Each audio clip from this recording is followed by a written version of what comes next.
Kažkada pasaulyje buvo laikas, kai ko gero beveik nebuvo nei vieno gamintojo, kuris mums nesiūlytų didelio šeimyninio universalo. Bet laikas bėga, laikai keičiasi, žmonės vis labiau pamėgsta SUV tipo kėbulo turinčius automobilius, o universalus gaminančių prekių ženklų vis mažiau ir mažiau. Džiugu, kad kai kurie gamintojai vis dar laikosi. Tokie gamintojai kaip pavyzdžiui Škoda, kuri 23 metų pabaigoje išleido dyzelinį universalą. Na, o šiandien išbandom 2024 metais pagamintą Škoda Superb, po kapotu 2 litrų dyzelis, generuojantis 150 arklio galių, varantis ratai priekiniai, bet yra ir visų varomų ratų pasirinkimas, pavarų dėžė automatinė, o į aplinką išmetamas CO2 137 gramai 1 kilometrui. Moderniojo Škoda Superb istorija prasideda 2001 metais ir nuo pat pradžių automobilis pirkėjams ir apskritai visai rinkai tapo labai patrauklus tiek savo patikimumu, tiek ir aišku savo dydžiu ir praktiškumu. Ir nuo 2001 metų jo gamyba taip ir nebuvo sustojusi nei trumpam, o pernai išėjo, kaip matote, jau 4. šio modelio karta. Varikliai, su kokiais galėtume atrasti šį Škoda Superb, kol kas yra vos 5, 2 dyzeliniai, 2 benzininiai ir 1 įkraunamas hybridas. Patys silpniausi 2. Vienas iš jų, toks kokį turim šiandien, 2 litrų dyzelis su 150 arklio galių ir yra su 150 arklio galių 1,5 benzinas. Tuo tarpu pats galingiausias 2 litrų turbininis benzinas su 265 arklio galių. Kadangi automobilis dar labai naujas, tai prie naudotų modelių skelbimų jo dar nerasit, bet jeigu norite įsigyti, užeikite į autoplius.lt naujų automobilių katalogą, ten jau yra ne vienas toks modelis skelbimuose, tai galės pasidairyti tiek į variklius, tiek ir į pačią komplektaciją. Pažvelgus į modelio priekį, man norisi sakyti žodį elegantiškas, nes daug įvairių detalių, bet nei viena iš jų nėra grubi ir viskas susideda į tokią vieną elegantišką visumą. Aišku, į akis visų pirma krenta milžiniškos dar truputėlį padidėjusios grotelės, kurios lyg suteikia tokį biznio klasės įvaizdį, bet ko gero, jeigu jas perskirtumėm, tai jis būtų panašesnis į BMW. Šonuose siauri lediniai matriciniai žibintai, kurie bent jau man labai panašus į praeitos kartos. Automobilių ilgis 4,90 m, tai yra 4 cm daugiau negu praeitos kartos modelis, aukštis nuo žemės 14 cm, tai gana vidutiniškai. Iš detalių žinoma, kad turim stogo bagažinės laikiklius praktiškiam keliautojam, turim tamsintus langus, šį kartą 18 colių ratlankius, bet jie galėtų būti net iki 19 colių prabangiausiose komplektacijose. Taip pat turim Laurin ir Clement užrašą, kuris įrodo, kad čia yra labai prabangi komplektacija. Na ir aišku, automobilis dar yra 15 net procentų aerodinamiškesnis negu praeita versija, o tai reiškia geresnės sąnaudas. Na, o galinė dalis taip pat atrodo labai švariai. Spoileris, siauri žibintai ir Škoda užrašas. Tiesa, jeigu žiūrėčiau į automobilį prietemą ir to užrašo nebūtų, negi nepanašus jums automobilis į Opel Insignia. O tam tikri dalykai nesikeičia. Nusipirkę Superb, vis dar rasit skėtį vairuotojo durise ir stiklo gramdiklį po bako dangteliu, tik jau be padidinimo stiklo ir nebe žalia. Atsisėdus interjerą man ir toliau noriu sakyti, kad vaizdas elegantiškas. Čia tikrai stilingas interjeras, kuris nuo praeitos kartos gerokai atsinaujino. Truputėlį sumažėjo mygtukų, kaip valdymas iki to mes dar daeisim, bet iš esmės man čia patinka. Turim įprastas spalvų derinti šviesios lubos, tamsios sėdynės, tamsi centrinė konsolė. Turim medžio apdailos tokios neblizgios, kuri nekrenta į akis, bet suteikia, tokio stiliaus bendram vaizdui. Sidabrinės spalvos apdailų, labai gražios oro pūtimo angos, kurios aišku yra šonuose, bet tokia pati apdaila tęsiasi iki pat vidurio ir net štai šioje vietoje. Nežinau, bendras vaizdas geras, pažiūrėkim į medžiagų kokybę. Tai kur dedu alkūnės, tai tikrai minkšta ir patogu, alkūnių čia nesusižeisiu. Ir šiaip labai patogioj vietoj pasideda alkūnės, nes visada galiu laikyti vairą ir nevargsta mano rankos. Čia yra ok, čia irgi taip pakankamai minkšta kaip ir viršuje.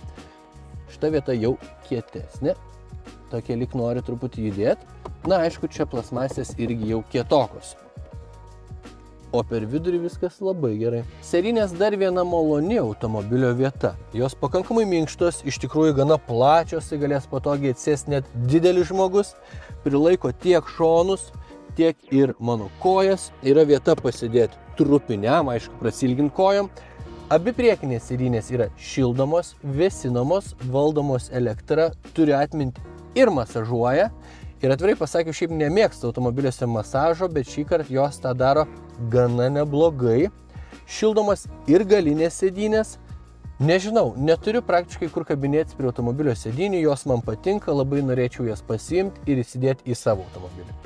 Įvyko ir dar vienas įdomus pasikeitimas – pavarų svirtis. Praeitame modelėje buvo štai čia, dabar persikėlė už vairo. Man iš tikrųjų tai patinka, valdymas labai paprastas, o štai čia lieka daugiau vietos dėtuvėm, jūsų daiktam ir taip toliau. Dabar pereikim prie multimedijos. Tai ji labai didelė, 13 colių įstrižainės, tokią gausi tik su pačia prabangiausia komplektacija iš 3, pačioje pigiausiai gausi 10 colių įstrižainės, antroji gausi 10 colių, bet galėsit dasipirkti iki 13. Žodžiu, matematika gana paprasta. Iš principo tiek ir mažesnis, tiek ir didesnis ekranas yra geri, abu labai greiti ir dydžio užtenka, spalvos iš tikrųjų kokybiškos, veikimo greitis geras, apačioje yra greitųjų nuorodų į vieną ar kitą meniu, viršuje yra patys svarbiausi pasirinkimai, tokie kaip važiavimo pasirinkimas, start-stop funkcijos išjungimas ir taip toliau, tu jų ilgai ieškoti nereikės. Apple CarPlay, Android Auto sistemos veikia be laido ir apskritai neturiu aš čia kur kabinėtis. Klimato kontrolė viena iš įdomių ir inovatyvių šito automobilio vietų, tai prie jos užtruksim truputėlį ilgiau. Tai pradėsiu nuo to, kad jinai yra 3 zonų, 1, 2 ir 3, o valdymas vyksta štai šiais ratukais. Bet jie yra multifunkciniai, nes pavyzdžiui, kairysis ratukas, su juo galima reguliuoti temperatūrą, tada įspaudus galima reguliuoti sėdynių šildymą, dar kartą įspaudus galima jau reguliuoti sėdynių vėsinimą. Pakankamai patogu. Dešinysis ratukas iš esmės daro lygiai tą patį. Vidurinysis ratukas didina arba mažina muzikos garsą, įspaudus keičia važiavimo režimus, dar kartą įspaudus keičia pūtimo intensyvumą. Ir aš manau, kad tai yra pakankamai įdomi ir patogi naudojimui sistema, kai truputėlį prie jos priprantam. Ir dar vienas įdomus elementas, paspaudžius ir palaikius vidurinį mygtuką, ekrane atsiranda meniu, kuriame galite susikonfigūruoti skirtingus dalykus, kuriuos pasieksit šito mygtuko paspaudimu. Man patinka. Dabar užmeskime akį į galinio vaizdo kamerą. Tai vaizdas labai didelėme plote rodomas, kas ko gero yra gerai. Taip pat turim daugiau kamerų, vadinasi matomas 360 laipsnių vaizdas, kuris nepiešiamas, o matosi iškart, kas yra patogu. Galinės kameros vaizdą galima pakeisti į platesnį, siauresnį, nusipiešti liniją, jeigu pavyzdžiui važiuojam atbulom prisikabinti prie kablio. Yra automatinis parkavimo asistentas, kurio šiuo metu nenaudosim, nes čia šalia mūsų nėra vietų, bet jis tikrai veikia. Ir iš esmės viskas gerai, tik tokiam dideliam ir prabangiam automobilį man norėtųsi, kad kameros raiška būtų šiek tiek geresnė. Bet čia ko gero vienintelis minusas. Vairuotojo rodmenys yra skaitmeniniai, ekranas 10 colių įstrižainės, džiugu, kad tokį ekraną gausit, nesvarbu, kokią automobilio komplektaciją pasirinksit. Pats ekranas labai ryškus, savyje talpina daug informacijos ir turi iš tikrųjų nemažai skirtingų vizualizacijų, nes yra joms keisti skirti 2 mygtukai. Vienas iš jų keičia tachometrą ir spidometrą, jie gali būti kvadratiniai, apvalūs arba jų apskritai gali nebūti. Kitas mygtukas keičia foną už jų, vadinasi, už jų gali būti šiek tiek informacijos, gali nebūti jokios informacijos, gali persikelt navigacijos rodmenis. Tai man patinka, ekranas ryškus, greitas ir informatyvus, daugiau neturiu ko iš jo reikalauti. Dabar šiek tiek apie vairą. Tai naujo tipo Škoda vairas yra nebe 3, o tik 2 atšakų. Ar jis gražus ar ne, ko gero reiktų spręsti kiekvienam atskirai. Aš jį žiūrėjau jau keletą dienų, pradžioj jis man nebuvo gražus, dabar jis man pradeda po truputį patikti. Bet kokiu atveju, vien dėl to, kad čia nieko nėra, turim šiek tiek daugiau vietos rankom, tai vadinasi, jeigu važiuojam užmiestį ir norim pasimti vairą taip, mes tą galėsim tiesiog padaryti patogiau. Šiaip jis šildomas, apsiūtas oda, malonus lietimui, multifunkcinio valdymo mygtukai nejautrus lietimui, o paprasti, kas man labai patinka, tas valdymas labai lengvai perprantamas, už vairo dar turim ir pliuso, minuso menteles, su kuriomis galime permesti pavaras, bet to turbūt nedarysit, nes tas nėra patogu. Ir štai šioje vietoje už vairo dar turim ir adaptyvaus autopiloto rankenėlę. Na, o dabar dėtuvės. Tai duryse dėtuvės solidaus dydžio, čia įsidėsti ir atsigerti, ir mažą tašiuką, ir dar ką nors. Kairiai vairo pusė mano mėgstamos dėtuvėlės jau nebėra, gaila. Tuomet turim porankį, kuris atsidaro į 2 pusės, vadinasi, nei vienas, nei kitas nebus uždengtas, bus patogu čia prieiti. Čia turim įvairiausių tokių mažų dėtuvėlių, kurios iš tikrųjų kažką galima įsidėti, bet tada jau sunku bus prieiti prie vieno ar kito dalyko viduje. Viduje yra 12 voltų jungtis, pats porankis yra tokio gylio, tai sąlyginai visai gilus. Ir į komplektaciją eina toks kaip kempinėlė, nežinau kaip jį pavadinti, bet ji yra skirta nuvalyti multimedijos ekranui. Tai labai naudingas, labai mažas elementas. Toliau turim atsidarančias dėtuvėlės čia, 2 puodelių laikikliai, viena vieta telefonų su bevėlio įkrovimo funkcija, 2 USB-C jungtis, na ir viena daiktadėžė štai čia. Dabar atsisėdau pažiūrėti į galą, kokia situacija čia ir spoiler alert, čia nenormaliai gerai viskas, nes kojom vietos nežmoniškai daug, o sėdžiu pats už savęs, taip kaip vairavau, mano ūgis 1,84 m. Galvai vietos sočiai, langas atsidaro iki pat apačios, plus dar turim štai tokią užuolaidėlę, aš aišku, jų užsidarysiu nešaltą. Už kiekvienos sėdynės turim net ne po vieną, o po 2 kišenėlės, kaip minėjau, abi sėdynės šildomos, turim 3 klimato kontrolės zoną, 2 USB-C jungtis, tada turim porankį, kuriame ne tik 2 puodelių laikikliai, bet ir vietelę pasidėti telefonui, kurią galima ir dar labiau atlenkti, jeigu to reikia. Tada turim skylę, per kurią galim įsidėti slidės, šakį ar kastuvą ir važiuoti 4. Tuomet Isofix vaikiškos kėdutės tvirtinimai su dangteliais, kurių nepamesit. Tada turim dar vieną vietą įdėti planšetį ir telefonui, kad galės sėdintis vaikas nezystų ir galėtų žiūrėti savo filmukus. Transmisijos tunelis milžiniškas, bet kai tiek daug vietos jį perlipti ganėtinai lengva. Ir atvirai pasakius, galėčiau labai patogiai čia važiuoti per vidurį. Superbo bagažinės talpa 690 litrų. Tai yra įspūdinga ir tai yra jau 30 litrų daugiau negu praeitoj kartoj, bet Superbas nebėra klasės lyderis. Su juo susilygino paskutinis naujausios kartos Volkswagen Passat ir dabar abu jie turi po 690 litrų. Bet šiandien mes apie Superbą. Superbas turi dvigubą dugną, čia yra atsarginis ratas, bet ir dar daugiau daiktų čia galima susikrauti. Kišenėlė vienoje pusėje, labai lengvai atlenkiamas sėdynės, kada dugnas tampa visiškai lygus. 1, 2, 3, 4 kabliukus pirkinių krepšeliam, automatiškai išlendantį kablį, kas yra dar papildomo praktiškumo pridedantis dalykas. Ir ką noriu jums parodyti, štai šitas bagažinės uždangalas užsidaro arba atsidaro automatiškai.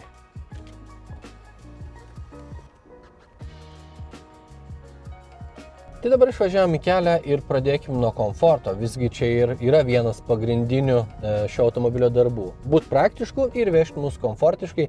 Ir tą darbą jis atlieka puikiai. Kelio nelygumus, duobes, netgi gulinčius policininkus važiuoklės sugeria tiesiog puikiai ir neturėjai priekaištų. Ir ypatingai važiuoja maloniai šitas automobilis, nes jisai savo komplektacijai turi adaptyvią pakabą, bet ir tie, kurie neturi adaptyvios pakabos, mano galva, irgi važiuoja visai maloniai ir minkštai. Tai nice to have, bet nebūtinas dalykas. Vienas iš minusų, kurį įžvelgiu važiuoklį, yra tai, kad ji pakankamai garsiai dirba, toks tung vis girdisi įvažiavusi duobę, bet kalbėjau su Škodos atstovu, sakė, kad gamintojas šitą problemą žino ir jau su jie dirba, tai jeigu norėsi tokį automobilį užsisakinėti, tai galit aptarti, kokioje stadijoje yra šitos problemos likvidavimas. Kalbant apie valdymą mieste, tai labai pasitarnauja progresyvus vairo pasukimas. Tai reiškia, kad jeigu važiuoju labai nedideliu greičiu arba apskritai stoviu vietoj ir parkuojasi, tam, kad ratai susisuktų pilnai, užtenka vieną kartą apsukti vairą, o tai šiek tiek pagreitina procesus. Aišku, prie patogaus valdymo mieste prisideda ir tai, kad tas vairas sukasi labai lengvai, kad turim parkavimo įtiklius ir priekyje ir gale, turim kameras tiek priekyje, tiek gale, bet aišku, iš principo automobilis didelis, tai kartais pavargti su juo teks. Na, o kalbant apie sportiškas ar smagias valdymo savybės, tai jų Superb nelabai turi, nes, kaip jau ir sakiau, automobilis labiau skirtas komfortiškai plaukti į tašką B, negu ten lėkti kaip akis išdegus. Staigiau įvažiuojant į kažkokį tai posūkį, sukibimo lyg ir netrūksta, bet kėbulas suvirsta į šoną, taip neduodamas to tikrojo užtikrintumo. bet Superbo niekada nebuvo VRS versijos, tai jeigu susimildami Škoda pagamins nors vieną, gal turėsim tada šiek tiek standesnę važiuoklę ir šiek tiek smagesnį Superbą. Ir dar vienas dalykas, kurį noriu paminėti važiuodamas, tai yra head-up displejus, tai yra projekcinis ekranas, kuris rodo visuomet mano esamą greitį, leistiną greitį, perspėja, jeigu aš tą greitį viršiju ir aišku rodo, kaip dirba juostų palaikymo sistema. Pavarų dėžė, DSG, automatinė, turi 7 pavaras, tai vienintelė pavarų dėžė, su kuria bent jau kol kas tokį automobilį galite įsigyti.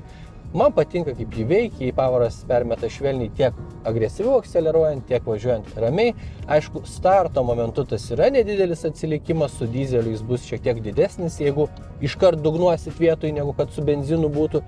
Bet principė jos veikimas yra geras, jį man patinka ir neturiu iš kur kabinėtis. Sąnaudos, tai šiuo metu važiuojam su bene taupiausių variklių gamoje, 2 litrų dizeliu, priminsiu, su 150 arklio galių. Šiuo metu pravažinėjęs parą Vilniuje, matau, kad borto kompiuteris rodo 6,2 litro 100 km, kas yra nuostabus rezultatas dideliam šeimyniniam universalui. Aišku, gal susikrovus šeimą ir visus daiktus, tos sąnaudos bus truputėlį didesnės, bet kokiu atveju rezultatas iš tikrųjų labai geras. 1,5 benzinas taip pat bus taupus, bet ko gero valgys, maždaug pusę, gal litrų daugiau.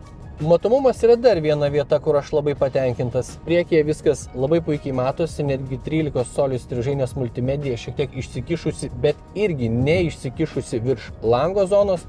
Tai labai gerai, veidrodžiai pakankamai dideli.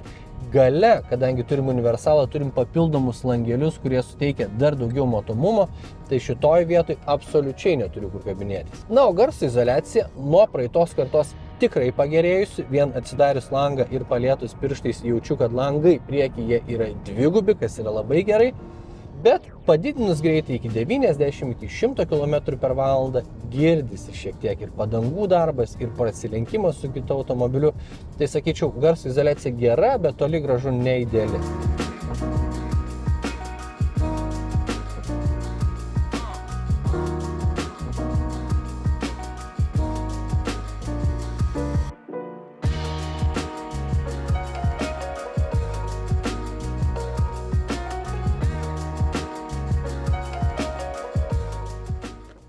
Ir kaip visada tas pats klausimas, taigi ar verta rinktis patį naujausią Škoda Superb? Automobilis talpus ir praktiškas viduje, kaip ir modelis prieš tai, važiuoja komfortiškai, kaip ir modelis prieš tai, tik dabar jau yra gerokai modernesnis ir technologiškai pažangesnis. Tai mano galva buvo verta rinktis ir praeitos kartos Superbą, verta ir 4 kartos Superbą. Bičiuliai, ačiū, kad mus žiūrit, neužmirškit užmesti to laiko, jis mums labai svarbus, pasubscribinkit kanalą, pasiekit socialinės tinkluose ir susimatysim po savaitės.